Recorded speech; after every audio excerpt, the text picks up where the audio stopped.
Assalomu alaykum, hurmatli o'quvchilar. Sizlar bilan Javlon Abdumannopov. Sizlar bilan bugundan boshlab Microsoft Office dasturlari doirasidagi Excel dasturini o'rganishni boshlaymiz. O'tgan darslarimizda Word darslarini ko'rib chiqqan edik. Endi Excel darslarini ko'rib chiqamiz birma-bir. Xo'p, bu darslarimiz davomida shu Excelni boshidan oxirigacha to'liq o'rganishga harakat qilamiz. Amaliy loyihalar bilan birgalikda. Xo'p, uning uchun birinchi rабочий stolimizdan sichqonchani o'yin tugmasini bosib, Excel dasturiga kirib olishimiz kerak bo'ladi. Ya'ni Excel fayl yaratib olishimiz kerak. Mana sichqonchani o'yin tugmasini bosamiz. New bo'limi yoki agar ruscha bo'lsa Sozdat bo'limi bo'ladi. Shu bo'limdan mana o'zimizga kerakli dokument tanlab olamiz. Bizda hozir Microsoft Word bor, PowerPoint bor, bundan tashqari text dokument bor. Bizga Excel dokumenti kerak. Excel dokumentni bosamiz. Xo'p, buni nomlashimiz mumkin. Qanaqadir nomlab, misol uchun birinchi darsni nomlashimiz mumkin. Mana birinchi dars ustiga bosamiz 2 marta sichqonchani tugmasini. Shu bilan Excel oynasi ochiladi. Mana Excel dasturi shunaqa ko'rinishga, shunaqa interfeysga ega. Ko'rinishi juda ham nima deydi? Sodda, unaqacha qo'rqinchli emas Excel dasturi. O'sha intuitiv dizaynga ega. Xo'p, ichki sezgingiz bilan ham bemalol Excel dasturini ishlatishingiz mumkin bo'ladi. Xo'p, bizda birinchi eng yuqorida o'sha Быстрый достуp oynasi bor. Bu oyna orqali biz juda ham ko'p ishlatadigan tugmalarni qo'yib qo'yishimiz mumkin bo'ladi. Mana bu saqlang tugmasi, bu ortga tugmasi, ya'ni bitta amalni ortga qaytaradi, bu oldinga yuradi. Xo'p, o'sha bu bo'lsa Быстрый достуp panelini sozlaydigan, nimadirlar qo'shadigan oyna. Misol uchun bunday qilib просмотр печать buyrug'ini ham chiqarib qo'yishimiz mumkin ekan. Umuman olganda bu eng tepadagi qism bu Быстрый достуp qismi. Xo'p, bizda keyin bu yoqda menyular bor. Fayl menyusi, главный menyusi, o'sha shriftlar bilan ishlashimiz mumkin. Вставка menyusi, разметка страницы, stranitsani sozlashimiz mumkin. Formulalar, данные, rezenzирование, bu yoqda o'sha grammatический xatolarni to'g'rilashimiz mumkin. Vid bo'limi, ko'rinishni to'g'rilashimiz mumkin. Shunaqa menyularga ega. Bu menyularning ichida hammasi bo'lib, adashmasam 400 ga yaqin buyruqlar jamlangan. Excel dasturi o'zi asosan nima uchun kerak? Excel dasturi jadval ko'rinishida hisob-kitoblarni amalga oshirish uchun kerak. Hisob-kitoblar turli xil bo'lishi mumkin. Misol, qanaqadir korxona hisob-kitoblari bo'lishi mumkin, uyda hisob-kitoblari yoki shaxsiy hisob-kitoblar bo'lishi mumkin. Microsoft Office dasturlari o'sha Computer Science doirasidagi darslar qatoriga kiradi. Ya'ni kompyuter savodxonligi, Computer Science, informatikani o'rganayotgan paytda Excel dasturini ham o'rganish tavsiya qilinadi. Excel dasturi o'zi sizga kerak bo'lmagan taqdirda ham keyinchalik o'sha chunki juda ham ko'p dasturlar bir-biriga o'xshaydi-da, mana ko'rishingiz mumkin. Bunaqa ko'rinishlar juda ham ko'p dasturlarda bor. Keyin siz boshqa o'sha hisob-kitob, jadval bilan ishlaydigan dasturga o'tsangiz ham, misol Wordni bilsangiz, Excelni bilsangiz, PowerPointni bilsangiz, qiynalmaysiz. Misol uchun Notion bo'lishi mumkin, Obsidian bo'lishi mumkin, boshqa toollarga o'tgan paytingizda ham Wordda, Excelda, PowerPointda olgan bilimlaringiz sizga qo'l keladi. Shuning uchun o'rganish kerak Wordda, Excelda, PowerPointda. 2 soat vaqt ketadi ketsa har bittasiga. Unaqa ko'p vaqt ketmaydi. O'rganganingiz qoladi. Xo'p, demak boshlaymiz. Bizda birinchi o'rganishimiz kerak bo'lgan narsa bu Excelda. Sal yaqinlashtirib olamiz. Excelda ko'rinishi shunaqa. Keyingi darsda biz mana bu fayl oynasidan boshlab ko'rib chiqishni boshlaymiz. Hozir sizlarga ozgina tanishtiraman Excel oynasini. Excel dasturini. O'sha yuqorida Быстрый достуp juda ham ko'p ishlatiladigan o'sha buyruqlarni qo'yib qo'yishimiz mumkin. Xo'p, undan keyin mana bu yoqda menyularimiz, undan keyin bu yoqda o'sha menyularning buyruqlari. Xo'p, mana bu pastki qismda biz sahifalarni qo'shishimiz mumkin. Mana birinchi sahifa, ikkinchi sahifa, uchinchi sahifa, 250 ta, 300 tagacha sahifa qo'shishimiz mumkin bemalol. Kerak bo'lsa ba'zida undan ham ko'p sahifalarni qo'shishimiz mumkin. Ya'ni xuddi daftarda varaqlarni almashtiramiz, xuddi shunga o'xshab almashtirib ishlashimiz mumkin. Mana bu yoqda misol sozlashimiz mumkin. Nomni o'zgartirishimiz mumkin. Misol uchun mana birinchi darsni yo bo'lmasam udalib olishimiz mumkin. Shunaqa sozlashimiz mumkin. Ya'ni sichqonchani o'yin tugmasini bosib, ustiga qanaqadir amallarni bajarishimiz mumkin. Sahifa ustida. Xo'p, undan tashqari yana bizda mana sahifani kattalashtiradigan, sahifani kichiklashtiradigan menyumiz ham bor. Xuddi shu haligi zoomga o'xshaydi. Mana. Endi buni bu yoqdan o'zingiz boshqarishingiz mumkin, yo bo'lmasam Control, ya'ni Ctrl va o'sha sichqonchani o'rtasidagi aylanadigan dumaloqchani aylantirsangiz, o'sha scrollni aylantirsangiz, yaqinlashtirsangiz yaqinlashadi, uzoqlashtirsangiz uzoqlashadi. Shu ko'rinishda sozlashingiz mumkin. Hop, keyin ko'rishimiz kerak bo'lgan narsa bu bizda Excelda ustunlar va qatorlar bor. Biz jadvalimizni o'sha ustunlar va qatorlarga qarab yasaymiz degan bo'ladi. Mana bular qatorlar. Qatorlar harflar bilan belgilanadi. Mana kechirasiz, ustunlar harflar bilan belgilanadi. Mana A ustun, B ustun, C ustun, D ustun, E ustun, F ustun. Misol uchun birinchi qator, ikkinchi qator, uchinchi qator, to'rtinchi qator qatorlar bo'lsa, son bilan belgilanadi. Birinchi qator, ikkinchi qator, uchinchi qator, to'rtinchi qator, beshinchi qator, oltinchi qator, yettinchi qator. Xuddi shunaqa. Keyin bizda katak, ya'ni yacheyka degan tushuncha ham bor. U yacheyka ya'ni shu kichkina anaqa nimasi bo'ladi, katakchani ifodalaydi. Ya'ni xuddi A ruyasi bo'lsa, mana bu polniy A ruyasi bo'lsa, A ruyasidagi o'sha kichkina bitta o'sha nimasi bo'ladi, uychasi, kichkina katakchasi. Shunaqa. Bizda ustunlar bor, bizda qatorlar bor va bizda yacheykalar, ya'ni kataklar bor. Kataklarning o'zlarining nomi bor. Misol uchun bu katak A ustun birinchi qatorda joylashgan. Demak, bu A1 katak deyiladi. Mana bu yoqdan ko'rishingiz mumkin. Bunday qilsak, bu C4 katak bo'ladi mana. C4 xuddi shaxmatga o'xshaydi. Yo bo'lmasa mana B3 katak.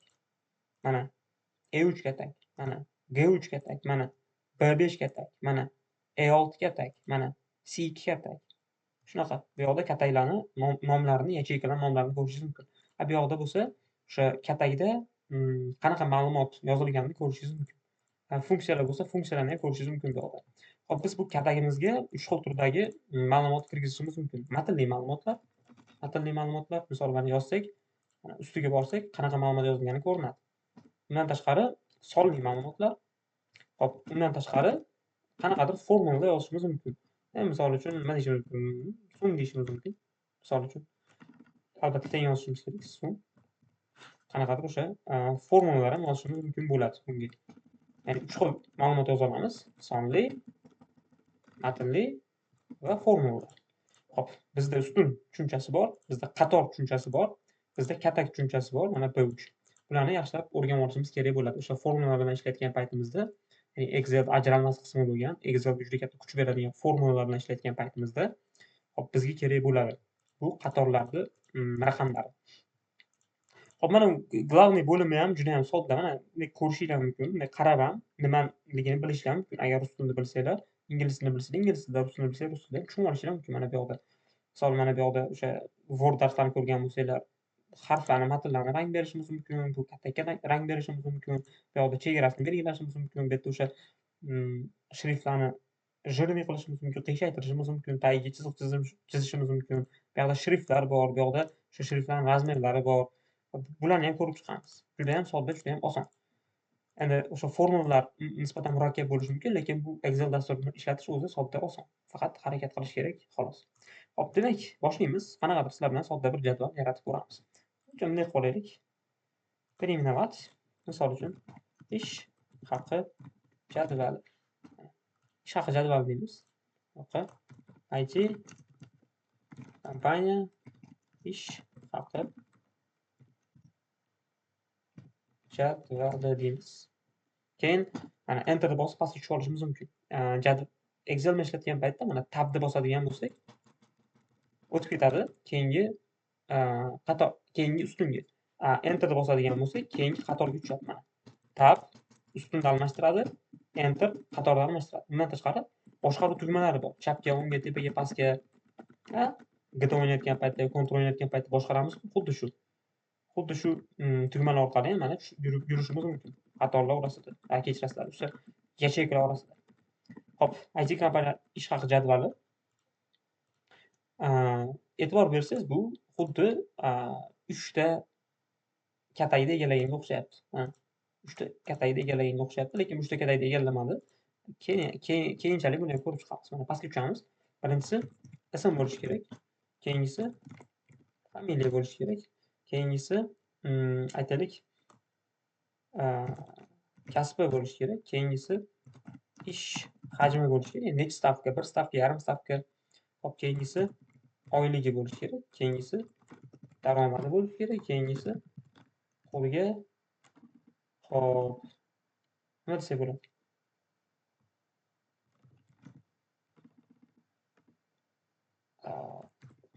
Oladigan summasi deb yozishimiz kerak. Summasi.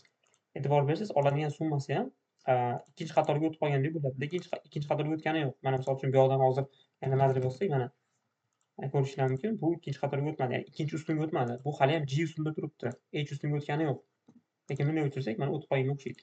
Shunda biz G ustunni, mana ustunlarni surishimiz mumkin. Surish uchun mana shu ustunni oldiga boradigan bo'lsak, mana bu yoqqa qo'yib olamiz. Ustunni oldiga boradigan bo'lsak, ko'rsanglar kursorimiz o'zgaryapti. Kursor bu yoqda boshqacha, bu yoqda boshqacha. Ustiga borsak, manaqa strelkacha chiqyapti. Plus o'ngga chapga strelka. Shunda shunday bosib, sichqonchani chap tomoniga shunday surishimiz mumkin. Shunday surishimiz mumkin. Lekin bilsanglar, kattarib ketdi. Yoki bunday sursak, kichrayib ketdi. Shunaqa surib o'tirmaslik uchun qo'lda endi bu bitta variant surib o'tirish, mana surish. Lekin har doim ham nima bo'ladi? Yaxshi variant emas. Shuning uchun surib o'tirgandan ko'ra shunday ustiga boramiz. Kursor o'zgargandan keyin sichqonchani chap tugmasini 2 marta bosamiz. Mana ko'rishinglar mumkin. O'zi bunday turgan edi. Mana endi ustiga 2 marta bossak, mana o'zi joylashib oladi. Kerakli joyda olib joylashib oladi. Hop, bunda ham xuddi shunaqa IT kompaniya sharh jadvalida. Endi bu IT kompaniya sharh jadvalini biz to'liq joyda egallash kerak. Ya'ni butun boshli jadvalda egallash kerak. Shuning uchun keyinchalik ko'rib chiqamiz uni. Ism, familiya, kasb, ish hajmi, oylik daromad oladigan summa. Endi biz bu yoqqa ismlarni yozib chiqamiz. Misol uchun Tohirjon Minov bo'lishi mumkin. Kasbi front-end dasturchi. Misol uchun. Mana front-end dasturchi yana sig'may qoldi. E'tibor bersanglar, buni 2 marta bossak, mana egallab oladi kerakli joyda. Hop, ish hajmi 1 stavka. Oyligi aytaylik 7 million. Keyin manaqa raqamlarni yozayotgan paytda hech qanaqa nuqta vergulsiz yozish kerak. Raqamlarni.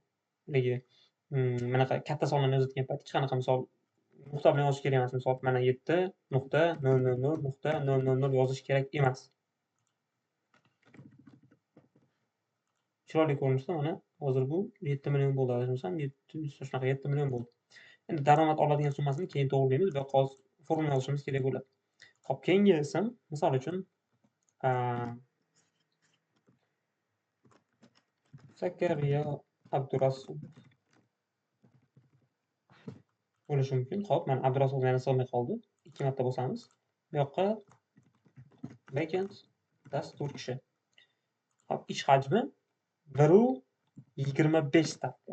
Ana endi biz bunaqa qo'shimchasi bor sonlarni yozayotgan paytda 1.25 yozishimiz kerak. Agar sizlarga o'sha 2019, 2020, 2021 versiyasi bo'ladigan bo'lsa, vergul bilan yozishingiz kerak nuqtani o'rniga. Shunaqa. O'zi mana songa e'tibor bersangiz, mana son o'ng tomonga, ya'ni o'sha kattagini o'ng tomoniga surilib qoladi. Mana bunday qilib turib, buni chap tomonga surib qo'ysangiz ham bo'ladi. Lekin default holatda bu o'ng tomonga suriladi. Misol uchun hozir men 1.25 qilib vergulni ajratsam, men baribir bu tarafga surilyapti. Lekin mana bu yoqqa ko'rishlar mumkin. Mana 1.25 deb enter bosdim. Mana ko'rsanglar, bu chap tomonga joylashmayapti. Bu o'ng tomonga joylashmayapti, chap tomonga joylashyapti. Shundan bilaman men 1.25 da nuqta ishlatish kerak, vergul emas. Endi sizlarni o'sha Word versiyalar boshqacha bo'lsa, sizlarda vergul bo'lishi mumkin. Shunisiga ahamiyat berasizlar. Xo'p. 1.25 oyligi necha pul? Oyligi aytaylik 8 million, 8,5 million. Enter bosamiz. Xo'p. Keyingisi. Hop. Abdulboriy Adhamjonov. Keyin Abdulboriy sig'may qoldi. Mana shu nima deydi? Ustunni oldiga boramiz, 2 marta bossak joylashib oladi. Endi bu IT kompaniya sharh jadvaliga joylashib olyapti. Buni hali to'g'rilaymiz. Mayli tursin. Xo'p, keyingisi backend dasturchi. Kasbiga nima deb yozishimiz mumkin? Kasbiga aytaylik mobil dasturchi deyishimiz mumkin. Ish hajmi yarim stavka. Oyligi 6 million so'm. Xo'p, keyingisi Muhammadrizo Musulmonqulov. Musulmonqulov sig'may qoldi. 2 marta bosamiz. QA tester. Xo'p, bu yoqqa oylik maoshi Mayli, bir stavka ishlasin. Hop, yarim stavka bo'la qolsin. Yarim stavka. Oylik maoshi 5,5 million so'm. Hop. Keyingisi yana bitta yozaylik, yetadi shu bilan. Hozir o'zi 5 ta bo'libdi. Yo'q, 5 ta emas, 4 ta bo'libdi. Yana bitta yozamiz. Aytaylik, Mirabbos Yusupov. Mana. Hop, kasbiga nima deymiz? Proyekt manager, bir stavka. Hop, oyligi 9 million so'm deylik. Mana. 9 million so'm. Hop, buni sal kengaytirib olishimiz mumkin. Hop, biz mana belgilab oldik. Belgilashimiz kerak bo'lgan jadvallarni. Endi mana IT kompaniya ish haqi jadvaliga ozgina chiroy berishimiz kerak. Buning uchun mana tanlab olamiz. Tanlab olganimizdan keyin mana bizda главный bo'limida mana объединить и поместить в центр degan bitta buyruq bor. Shu buyruqni bosadigan bo'lsak, o'zi ko'rsatib qo'ygan mana. Bir nechta ustunlarni birlashtirib olish uchun yoki bir nechta qatorlarni birlashtirib olish uchun shu buyruqdan foydalanamiz. Mana ko'rsangiz, mana o'rtasiga joylashtirib berdi. Endi bu sarlavha bo'lgani uchun buni ozgina yoyamiz. Ya'ni qatorda uzunligini belgilashimiz mumkin. Bu orqali mana ko'rishinglar mumkin. Qatorda uzunligini bu orqali aytganimdek o'sha ustunni enini belgilashimiz mumkin. Bu o'zi e'tibor bersanglar o'rtada joylashib qolyapti. Biz matnda ham xuddi haligi Word'dagidek joylashtirishimiz mumkin. Mana Word'da ham xuddi shunaqa oynalar bor. Mana bu yoqqa joylashtirsak bu yoqqa, bu yoqqa joylashtirsak bu yoqqa, buni bossak bu yoqqa joylashadi. Biz o'rtada turishi kerak. Keyin qator bo'yicha ham tepa pastga qilishimiz mumkin. Mana o'rtasi bor, tepasi bor, o'rtasi bor, pasti bor. O'rtaga qo'yib qo'yamiz. Keyin bu sarlavha bo'lgani uchun ozgina qalinlashtirib, ozgina kattartirib qo'yamiz. Mana 14 yetadi bizga. Hop, endi ko'rinishi sal jadvalga o'xshadi. Bizda ism bor, buni kichraytiramiz. Ya'ni 2 marta bosib qo'ysak o'zi joylashib oladi. Ism, bo'lim bor, familiya, kasb, ish hajmi, oylik, daromad, oladigan summa bo'limlari bor. Endi shu bo'limlarning ustini ham mana Ctrl B orqali mana yoki mana bu tugma orqali qalinlashtirib qo'yishimiz mumkin. Xuddi bu ham Wordga o'xshaydi. Mana bu orqali qiyshaytirishimiz mumkin, bu orqali tagiga chizishimiz mumkin. Bizga bular kerak emas. Mana qalinlashtirib qo'yamiz. Xo'p. Endi bizda daromad va oladigan summa qismlari bor. Bunga atayin yozmasdan ketdim. Bunga kichkinagina bir formula yozamiz. Daromad nima? Daromad bu ish hajmini oylikka ko'paytirilgan qismi. Mana oylik 7 million. Ish hajmi 1 stavka. Bu holatda misol bir stavka o'zi mana bu oylik daromadlar bir stavkani hisobida yozilganda, mana misol uchun backend frontend dasturchini bir stavka oyligi 7 million, backend dasturchini bir stavka oyligi 8,5 million, mobil dasturchini bir stavka oyligi 6 million, QA testerda bir stavka oyligi 5,5 million, proyekt menejerida bir stavka oyligi 9 million. Lekin bu yoqda 1,5 ishlagan dasturchilar bor, 0,5 ishlagan dasturchilar bor, yana 0,5 ishlagan dasturchilar bor. Misol uchun yarim stavka ishlagan dasturchilar bor. 1,5 stavka ishlagan dasturchilar bor. Ya'ni daromadini hisoblashimiz kerak. Shunda biz ish hajmini oylikka ko'paytiramiz. Misol uchun yarim stavka ishlaganlar 6 millionni yarmini oladi. Bir stavka ishlaganlar o'sha oylik to'liq oladi. Yarim stavka ishlaganlar oyligini yarmini oladi. 1,5 stavka ishlaganlar oyligini 25% ko'proq oladi. Shunaqa. Xo'p. To'g'rirog'i 0,25%. 25% degan bo'lar ekan. Mayli. Xo'p, daromadni hisoblaymiz. Uning uchun har doim formula yozayotgan paytda biz teng belgisini qo'yishimiz kerak. Teng belgisini qo'yamiz. Keyin mana bu yoqda o'sha boya aytganimdek formula yozayotgan paytimizda katayni belgilashimiz kerak. Endi katayni biz misol uchun bu mana bu katak, mana bu ish hajmi 1, D3 katak bo'lar ekan. Biz endi uni D3 deb yozishimiz ham mumkin. O'zi belgilanib qoladi yoki shunchaki ustiga bosishimiz ham mumkin. Mana D3 ustiga bosdik. D3 ni ko'paytiramiz. Ya'ni yulduzcha belgisini yozamiz. Shift 8 orqali. Shift 8 orqali yulduzcha belgisi bu ko'paytiruv belgisini anglatadi. Keyin yonidagi mana buni olamiz. D3 E3 teng D3 ko'paytirilgan E3. Mana bu funksiya qismidan ko'rishimiz mumkin. Mana buni ustiga bossak, funksiyada mana bu qatorimizda shu katakchada nima yozilganini ko'rsatadi. Bunda sonli ma'lumotlar bilan, matnli ma'lumotlar bilan ishlash unchalik qulaylik tug'dirmaydi. Biz shu yerdan to'g'rilashimiz ham mumkin. Sonli yoki matnli ma'lumotlar. Lekin aynan funksiyalar bilan ishlayotgan paytda, formulalar bilan ishlayotgan paytda bizga qulaylik tug'diradi mana. Bizda o'sha daromad o'zi ko'rinadi xolos. Bizda funksiya ko'rinmaydi. Mana e'tibor bersanglar, mana 2 marta bosadigan bo'lsam, bu teng D3, ya'ni ish hajmi ko'paytirilgan E3 ga teng. Enter bossam 7 million bo'ladi.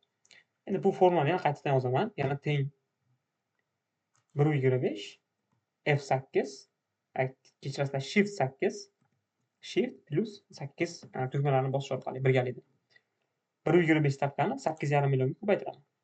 Enter. Bu joy sig'mayapti, shuning uchun shunaqa chiqib qoldi. Buni kattartirib olamiz. Mana 10.625.000. Ko'rasizlarmi? Ya'ni 8,5 million o'zi oylik, lekin Zakiriya Abdurasulov 1.25 stavka ishlayotgani uchun 10.625.000 oylik daromad chiqyapti. Xo'p, endi bularni har bittasini bitta yozib chiqish juda ham qiyinchilik tug'diradi. Hozir bu 5 ta xolos. Lekin yuzlagan, minglagan ro'yxatdan, o'sha yuzlagan, minglagan qatordan iborat jadvallar bilan ishlayotgan paytda bunaqa to'ldirish o'zini oqlamaydi. Shuning uchun nima qilamiz? Shuning uchun mana buni tanlaymizda, pastiga olib borsak, mana plus belgisi chiqadi. O'sha nima desa bo'ladi? Tagida plus belgisi chiqadi. Bu plus belgisini ushlab turib, qo'yib yubormagan holatda pastga tortamiz. Mana kerakli joyga tortamiz va qo'yib yuboramiz. Qo'yib yuborsak, avtomatik o'zi hisoblab beradi. Mana, ya'ni shu yerdagi formulani shu yoqlarga ko'chirib beradi. Mana ko'rishingiz mumkin. Mana D6 ko'paytirilgan E6, D7 ko'paytirilgan E7. Xo'p, endi bizda ozgina murakkab, bu oddiyroq formula edi. Endi bizda ozgina murakkabroq formulalar ham yozishimiz mumkin bo'ladi. Bunda oladigan summada nima bo'lishi kerak? Oladigan summada ana daromaddan soliqni ayirib tashlash kerak. Ya'ni o'sha 11% daromad solig'i bor. Shu 11% daromad solig'ini chiqarib tashlab turib, oladigan summasini chiqarib berish kerak. Misol uchun, aytaylik, daromad solig'i 10% bo'lsa, 7 millionda 10% 700 ming so'm bo'ladi. Ya'ni 7 milliondan 700 ming so'mni ayirib, 6 million 300 ming oladigan summani chiqarib berish kerak. Lekin bizda 11% sal boshqaroq bo'ladi. Bunga nima qilamiz? Formula yozish uchun har doim teng belgisini yozamiz va daromaddan ayiramiz, qavs ochamiz. Qavs ochish Shift va 9 tugmalarini birdaniga bosish orqali bo'ladi. Xo'p, qavs ochamiz va yana daromad bo'lamiz 100 ga, ko'paytiramiz 11 ga. Keyin qavsni yopamiz. Bunda nimaga unaqa qildingiz deb so'rashingiz mumkin. Xo'p, biz daromaddan ayirib yubordik. F3 bu daromad. Daromaddan ayirib yubordik. Daromadni 11%ni mana bu F3 bo'lingan 100 ko'paytirilgan 11 bu o'sha daromad foizini chiqarish formulasi. Ya'ni 100 ga bo'lamiz, 11 ga ko'paytiramiz. Shunda har qanaqa sonda 11%ni bilib olishimiz mumkin. Shunaqa. Endi enter bosadigan bo'lsak, mana 6.230.000 so'm chiqarib berdi. Ya'ni 7 millionda 11% 770 ming so'm bo'ladi. Keyin 7 milliondan 770 ming so'm ayirsak, 6.230.000 so'm pul qoladi. Ya'ni oladigan summasi. Tohirjon Yununovich oladigan summasi bir oyda 6.230.000 pul bo'ladi. Endi biz buni yana qaytadan yozib o'tirmaslik uchun nima qilardik? Ustiga bosamiz. Plus belgisi chiqadi. Pastga olib borsak, mana shu yoqqa olib borsak, plus belgisi chiqadi. Sichqonchaning chap tugmasini bosib, qo'yib yubormagan holatda pastga tortamiz. Endi qo'yib yuboramiz. Mana har bir o'sha dasturchini, ishchini oladigan summasini chiqarib beradi. Mana e'tibor berishingiz mumkin. Daromad 3 million so'm bo'ladi. Chunki yarim stavka ishlayapti. O'zi oylik, ya'ni mobil dasturchining oyligi 6 million so'm. Lekin Abdulboriy Hamjonov yarim stavka ishlayotgani uchun 3 million chiqardi daromadini. Endi undan daromad solig'ini olib tashlasa 330 ming bo'ladi daromad solig'i. 3 milliondan 330 ming ayirib tashlasa 2 million 670 ming so'm o'ziga qoladi. Xo'p, shunaqa. Bugun qilishimiz kerak bo'lgan ishlar shulardan iborat edi. O'zingizlar ham bu narsani qilib ko'rishingiz kerak. Ya'ni Excel bu nazariy darslar emas, Excel bu amaliy darslar. Bu videoni shunchaki ko'rishlar hech qanaqa foydasi yo'q. Endi qanaqadir ma'lumot olishlar mumkin, lekin umumiy haqiqiy foydani ko'rganingizda bilasizlar. Ya'ni kompyuter ochib, men bilan birgalikda men qilgan narsalarni birgalikda qilib ketsanglar, o'sha haqiqiy o'sish bo'ladi. Misol uchun videoni ko'rishni davomida misol aytaylik qancha 5%, 10% nimadir o'rgansanglar, bajarib qilib ko'rsanglar 70%, 75% bu videodan qanaqadir ma'lumot olasizlar. Shunaqa. Xo'p, yana bir qilishimiz kerak bo'lgan narsa shu o'rinda ozgina buni jadvalga o'xshatib qo'yish uchun mana chegaralardan foydalanamiz. Har xil chegaralar bor. Mana pastki chegara, tepa chegara, chap chegara, o'ng chegara, umuman chegarani o'chirib qo'yish mumkin. Yoki mana все граница bor. Hamma joyini mana chegaralar bilan ajratib qo'yishimiz mumkin. Endi bunga rang berishimiz mumkin. Endi rang menimcha shart emas hozir. Chunki o'sha jiddiy hujjatlarda baribir rang berilmaydi. Berilsa ham o'sha neytral ranglardan foydalaniladi. Unaqa nima bo'ladi? Archa bayram qilib yuborishmaydi. Shuning uchun iloji boricha rangdan kamroq foydalangan yaxshi. Xo'p, shunaqa bizda hammasi joyida, faqat managi anaqa sonlar bilan ishlayotgan paytimizda bu sonlarni sarlavhasini o'ng tarafga surib qo'yishimiz kerak bo'ladi. Mana shunda mana ko'rishlar mumkin. Bu tarafda bunday turgandan ko'ra ish hajmi yoki o'rtada turgandan ko'ra bu tarafda tursa sal chiroyliroq ko'rinadi. Mana bo'ldi. Qilishimiz kerak bo'lgan ishlar shulardan iborat edi. O'zinglar ham bu narsani qilib ko'ringlar. Sizlar uchun ham foydali bo'ladi degan umiddaman. Sizlar bilan Javlon Abdonov bo'ldi. Keyingi darslarda ko'rishguncha. Xayr.